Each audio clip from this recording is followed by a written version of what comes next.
Saudi আরব তাবুক সানাইয়া শাখা বিএনপির উদ্যোগে ইফতার মাহফিল, আলোচনা সভা ও দোয়া মোনাজাত অনুষ্ঠিত হয়। গত শুক্রবার ২৮শে মার্চ সানাইয়া আয়োজিত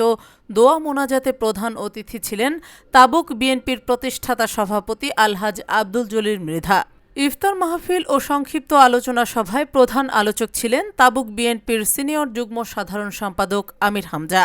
ইফতার, দোয়া মোনাজাত ও আলোচনা সভায় সভাপতিত্ব করেন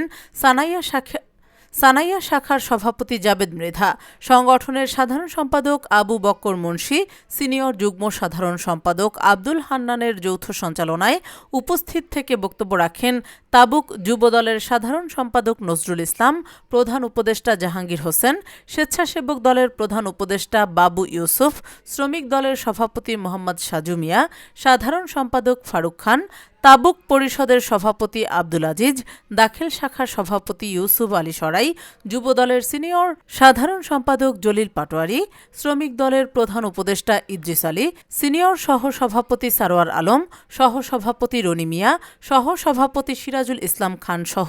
আরও উপস্থিত ছিলেন আসাদুজ্জামান, আব্দুল মতিন, জিন্নাত ব্যাপারী, মোহাম্মদ নাসির, যুবনেতা তাইজুল ইসলাম, মোহাম্মদ বাবুল মিয়া, আব্দুর রব সহ ইফতার মাহফিল ও আলোচনা সভায় ৫ শতাধিক নেতৃবৃন্দ উপস্থিত ছিলেন। আলোচনা সভা শেষে তিনবারের প্রধানমন্ত্রী বেগম খালেদা জিয়ার সুস্থতা কামনা, বিএনপির ভারপ্রাপ্ত চেয়ারম্যান তারেক রহমানের দীর্ঘায়ু কামনা, স্বাধীনতার ঘোষক শহীদ প্রেসিডেন্টের আত্মার মাগফিরাত কামনা করে বিশেষ দোয়া ও মোনাজাত অনুষ্ঠিত হয়।